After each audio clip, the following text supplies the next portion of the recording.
நூற்றுக்கணக்கான, ஆயிரக்கணக்கான, ஏன் லட்சக்கணக்கான சேனல்களுக்கு மத்தியில இது புதுசா இன்னொரு சேனல்.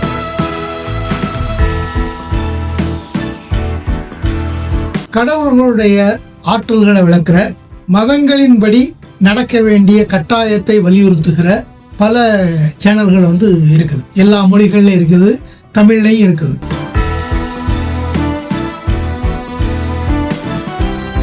அந்த மாதிரியான சேனல்களுக்கு மத்தியில நாத்திகம் பேசுகிற, கடவுள் மறுப்பை முன்வைக்கிற, கடவுள் மறுப்பு மனிதர்களுக்கு ஏன் தேவை அப்படிங்கிறத முன்வைக்கிற ஒரு சேனல் இது.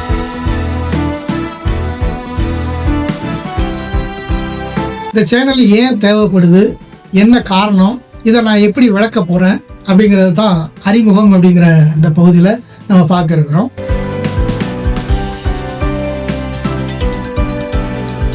பதிவுக்கு போகிறதுக்கு முன்னாடி இந்த சேனலுக்கு லைக் பண்ணுங்க, சப்ஸ்கிரைப் பண்ணுங்க.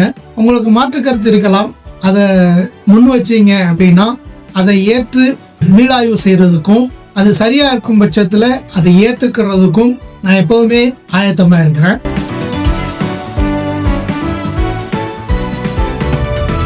அதனால ஏதோ 10ஓடு 11 ஒரு சேனல் அப்படின்னு சொல்லி நீங்கள் நினைக்காம இதை ஆதரித்து தொடர்ந்து வெளியிடுற காணொளிகளை பார்த்து உங்களுடைய கருத்துக்களை சொல்லணும் அப்படின்னு சொல்லி உங்களை கேட்டுக்கிறேன். வாங்க பதிவுக்குள்ள போகலாம்.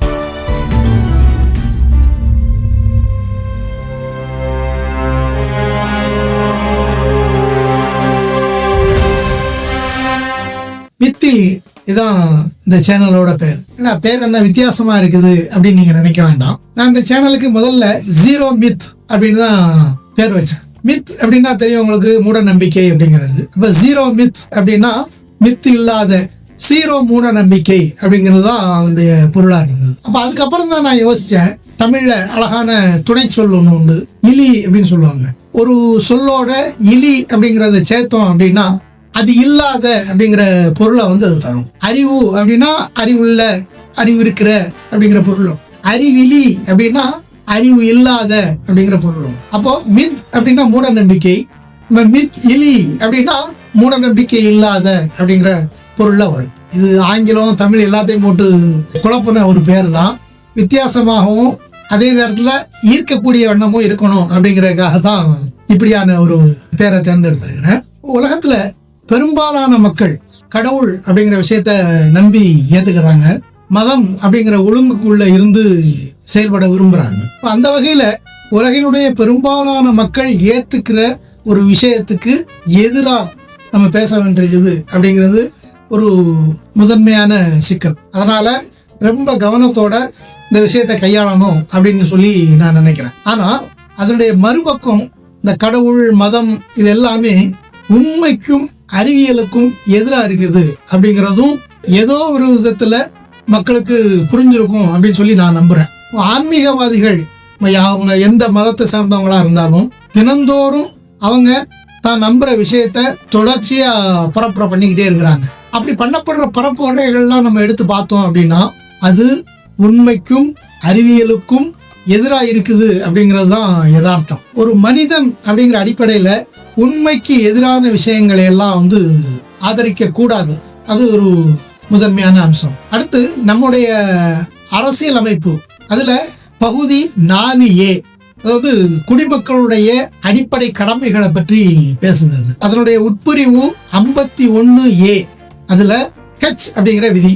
அது என்ன சொல்லுதுன்னா, மக்களுக்கு அறிவியல் கண்ணோட்டத்தை வளர்க்கிறது ஒரு வகையில் அடிப்படை கடமை அப்படிங்கிறத அது வலியுறுத்துது. அப்போ அந்த அரசியலமைப்பின் அடிப்படையிலேயே கூட இந்த மாதிரியான உண்மைக்கு புறம்பான, கட்டுக்கதைகளுக்கு எதிரான, மூட நம்பிக்கைகளுக்கு எதிரான விஷயங்களை மக்களிடத்துல பரப்பணும் அப்படிங்கிறது அரசியலமைப்பு எனக்கு வழங்கி இருக்கிற கடமைகள்ல ஒன்றா இருக்கு.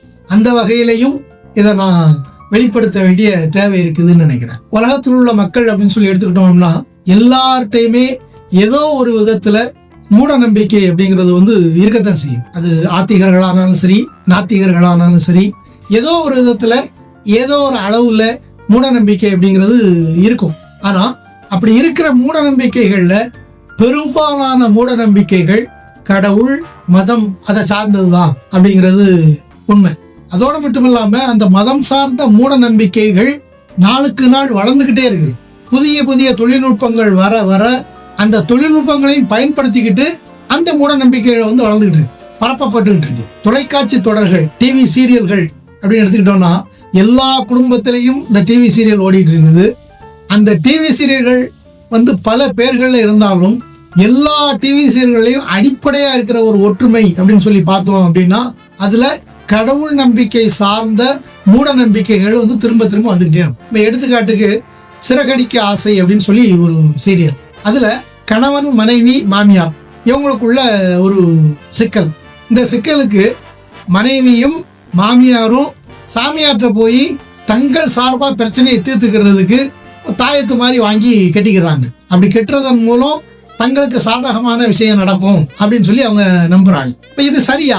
மாமியாருக்கும் மருமகளுக்கும் இடையிலான பிரச்சனை அப்படிங்கிறது வந்து இந்த உலகத்துல இருக்கிறது தான், யதார்த்தம் அது. ஆனா அதுக்கான காரணங்கள் என்ன? அந்த ரெண்டு பேருடைய தனித்தனியான குணநலன்கள் ஒண்ணுக்கொண்டு எப்படி மோதுது? அப்போ ஒரே வீட்டுக்குள்ள அவங்க ரெண்டு பேரும் இருக்கும்போது அவங்களுக்குள்ள என்ன மாதிரியான முரண்பாடுகள் ஏற்படுது? அந்த முரண்பாடுகளை எப்படி தீர்க்கிறது? இதெல்லாம் சரியா இருக்கு.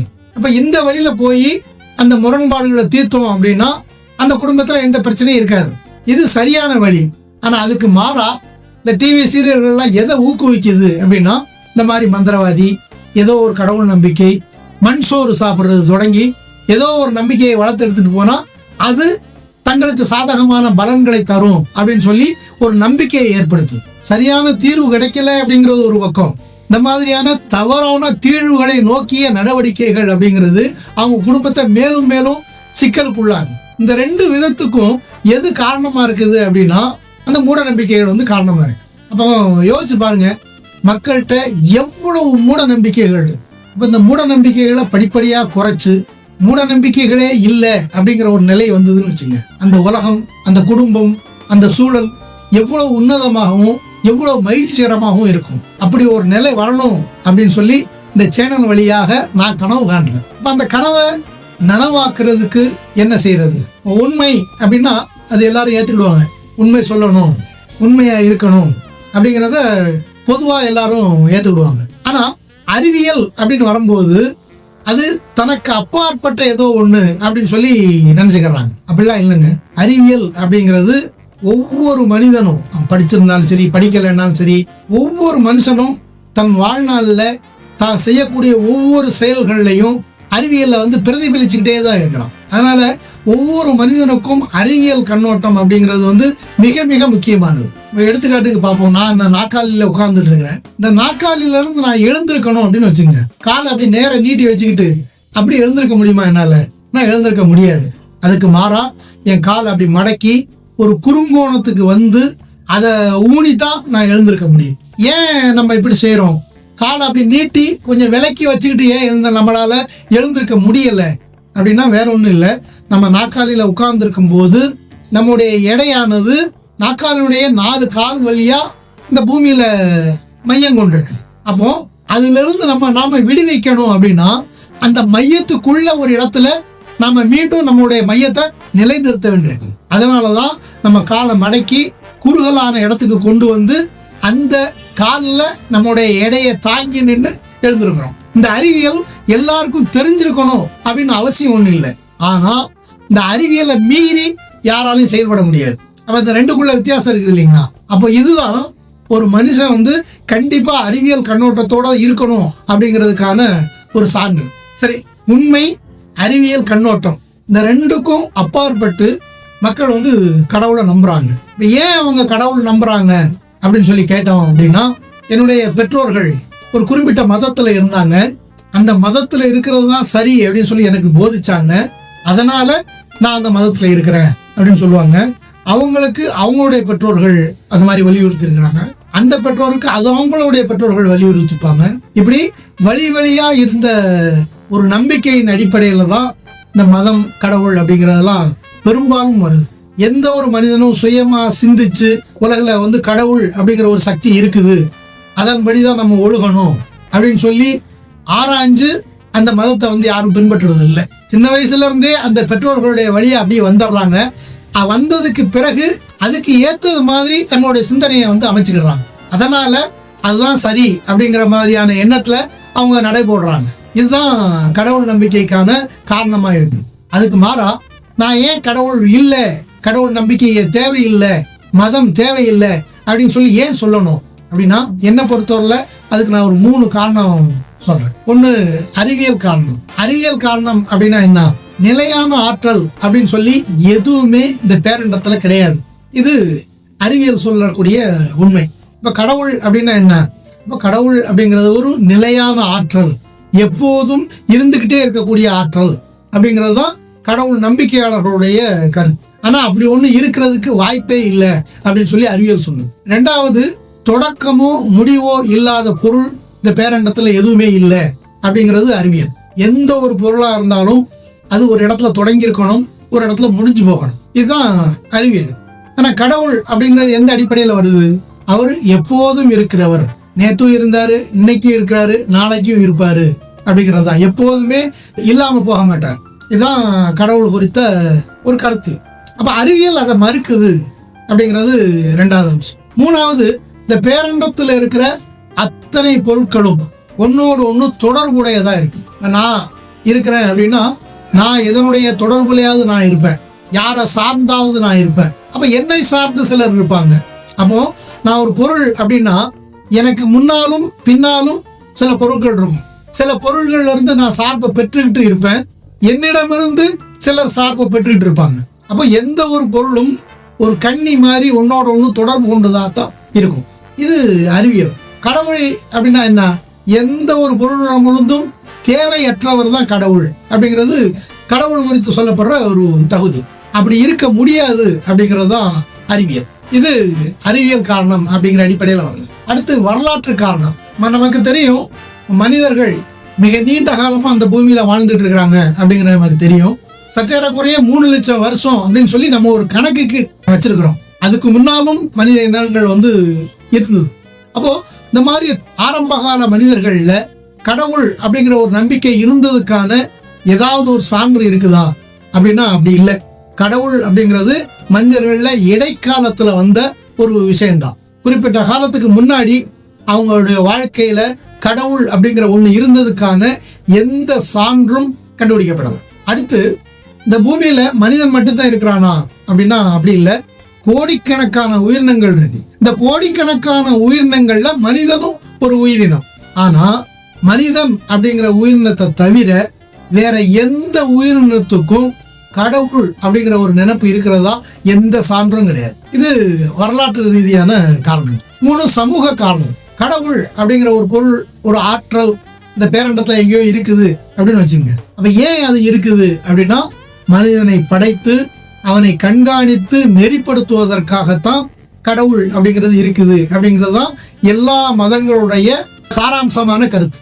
ஆனா மனிதன் வாழ்வில் இதுவரையிலான கட்டுப்பாடுகள், ஒழுங்குகள், சட்டதிட்டங்கள் இது எல்லாமே எப்படி வந்திருக்குது அப்படின்னா அவனுடைய சொந்த அனுபவத்தின் வழியாக கொஞ்சம் கொஞ்சமா உருமாறி தான் இன்றைக்கு இருக்கிற இந்த ஒழுங்குகள்லாம் வந்திருக்குது.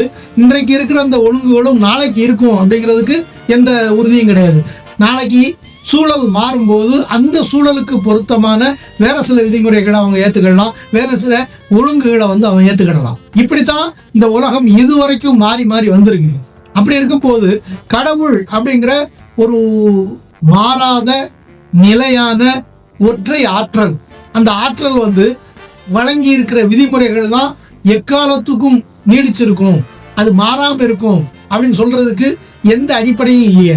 அப்போ கடவுள் அப்படிங்கிற ஒண்ணு இருந்திருந்தா மனிதனுடைய வாழ்வில் என்னென்ன தாக்கங்கள் ஏற்பட்டிருக்கணுமோ அந்த தாக்கங்கள் எதுவும் மனிதன்கிட்ட இல்லை அப்படிங்கறத தான் நம்ம பார்க்கிறோம். அடுத்து, கடவுள் தந்தது அப்படின்னு சொல்லி சோதிக்கிற மாதிரி ஏதாவது ஒரு பொருள் இந்த உலகத்துல இருக்குதா அப்படின்னா அப்படி எதுவுமே இல்லை. யாராவது சொல்லுங்க, வாங்க இந்த மாதிரி ஒரு பொருள் இருக்குது, அது இந்த உலகத்துல உள்ள பொருள் இல்லை, தேவைப்பட்டா நீங்க சோதிச்சு பார்த்துங்க, இது கடவுள்கிட்ட இருந்து தான் வந்திருக்குது அப்படின்னு சொல்றது மாதிரியா சோதித்தறியத்தக்கிற ஏதாவது ஒரு பொருள் இந்த உலகத்துல இருக்குதா அப்படின்னா அப்படி எதுவுமே இல்லை. அப்ப இது சமூக காரணங்கள். அப்ப இந்த 3 வகையான காரணங்களை வச்சுக்கிட்டு, அறிவியல் காரணம், வரலாற்று காரணங்கள், சமூக காரணங்கள், இந்த 3 வகையான காரணங்களை வச்சுக்கிட்டு தான் கடவுள் அப்படிங்கிற ஒண்ணு இல்லை, அதன் வழியாக ஏற்பட்ட மதம் அப்படிங்கிறது இருக்கிறதுக்கான வாய்ப்பு இல்லை, அதை ஏற்றுக்கணும்னு கட்டாயம் இல்லை அப்படிங்கிற முடிவுக்கு நான் வந்திருக்கிறேன். சரி, கடவுள் இல்லை, மதங்கள் தேவையில்லை அப்படின்னு நான் கருத்துக்கு அதை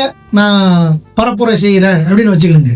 இது எந்த மதத்தையாவது இழிவுபடுத்துறதா ஆகுமா அப்படின்னா அப்படி ஆகாது. சரி, மதத்தை சார்ந்தவங்கள புண்படுத்துறதா ஆகுமா அப்படின்னா அப்படியும் ஆகாது. உண்மையை வெளில சொல்றதும் அறிவியல் கண்ணோட்டத்தை பரப்புரை பண்றதும் எப்போதுமே மதத்தை இழிவுபடுத்துறதாகவும் எந்த ஒரு மனிதனையும் புண்படுத்துறதாகவும் ஒருபோதும் ஆகாது. இதுக்கு மாறா இந்த புண்படுத்துது அப்படிங்கிற சொல்லே ஒரு சிக்கலுக்குரியது.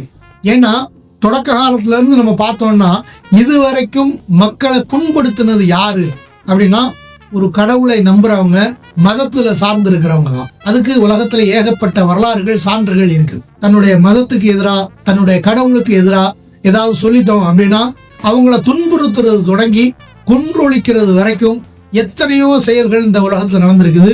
அதுக்கு ஏராளமான சான்றுகள் இருக்கு. அப்போ காலங்காலமா மக்களை புண்படுத்திட்டு இருக்கிறது கடவுள் மதங்களின்படி இருக்கிறவங்க தான். அதுக்கு எதிராக பேசுறவங்க ஒருபோதும் யாரையும் புண்படுத்தவும் மாட்டாங்க, எதையும் இழிவுபடுத்தவும் மாட்டாங்க. அந்த வகையில உண்மையை சொல்றதும் அறிவியல் கண்ணோட்டத்தை வளர்க்கிறதும் தான் இந்த சேனலுடைய நோக்கம்.